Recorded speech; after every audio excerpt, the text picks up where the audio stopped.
कहीं वोल्टेज का up down, कहीं बार बार बिजली आने जाने से जनजीवन बेहाल, तो कहीं बिजली के खंभों पर तारों का जाल, तो कहीं तेज आंधी और बारिश के कारण घंटों बिजली गुल।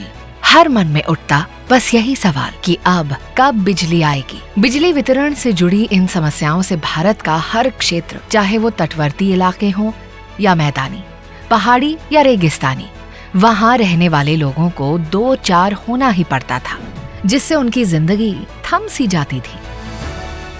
इन समस्याओं के निवारण के लिए केंद्र सरकार द्वारा विद्युत वितरण नेटवर्क सुदृढ़ीकरण करने के लिए 2,01,722 करोड़ की विभिन्न योजनाओं, integrated power development scheme, Deendayal Upadhyaya Gram Jyoti Yojana और सौभाग्य को लागू किया गया।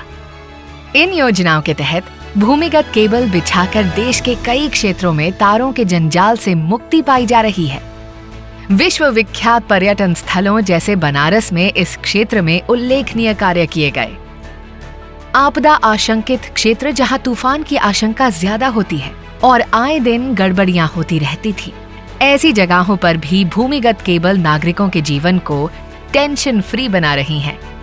पहले कई इलाकों में बिजली की गड़बड़ी को दूर करने में घंटों लग जाते थे और कई बार तो कई दिन भी लग जाते थे, क्योंकि वितरण प्रणाली के पास ऐसी कोई तकनीक नहीं थी जिससे कि वो सुनिश्चित कर पाए कि कहां और क्या गड़बड़ी आई है। लेकिन अब स्कैडा के माध्यम से कुछ मिनटों में गड़बड़ी को दूर कर रोशनी बहाल कर दी जाती है। पहले बिजली आने जाने की वजह से आपूर्ति बाधित होती थी, लेकिन अब ये ना के बराबर है। ऐसी जगहों पर जहां बिजली का लोड तो था, लेकिन भीड़ भाड़ होने के कारण आपूर्ति की समस्या बनी रहती थी, वहां पर बिजली की निर्बाध आपूर्ति के लिए GIS सब स्टेशन की स्थापना की गई है, जो पुराने सब स्टेशन की अपेक्षा लगभग 1/3 जगह में स्थापित हो जाते हैं।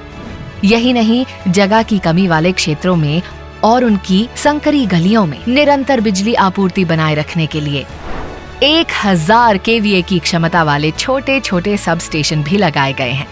पहले उपभोक्ताओं के पास वितरण संबंधी शिकायतों के निवारण के लिए कोई कॉमन नंबर नहीं था, लेकिन आज 1912 के जरिए उपभोक्ता की सारी समस्याएं दूर हो रही हैं।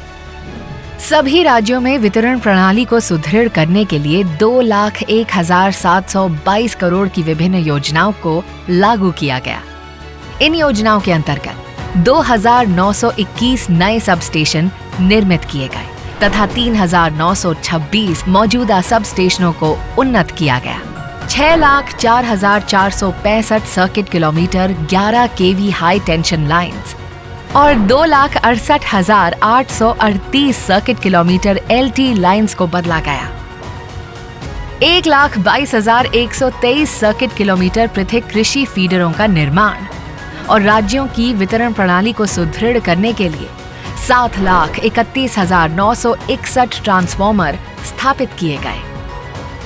इन योजनाओं के कारण आज भारत के शहरों में औसतन 23.5 घंटे बिजली आ रही है और वहीं देश के गांवों में वर्ष 2015 में जो आपूर्ति 12 घंटे होती थी, अब बढ़कर औसतन 22.5 घंटे हो गई है। पहले हमारा हाथ की मशीन थी और मैं दिन में काम करती थी और बिजली आई और बाद में मैं वो सिलाई की मशीन लाई और मैं रात दिन और सिलाई करती हूँ और मेरे घर का खर्चा ही वो बहुत अच्छा चलता है। पिछले 8 वर्षों में केंद्र सरकार के अथक प्रयासों, राज्यों के सहयोग और पूर्ण जन भागीदारी से भारत के हर घर गुणवत्तापूर्ण और निर्बाध बिजली पहुंच रही है, ताकि हर नागरिक के सपने भरे नई उड़ान और हर उपभोक्ता के चेहरे पर बनी रहे मुस्कान।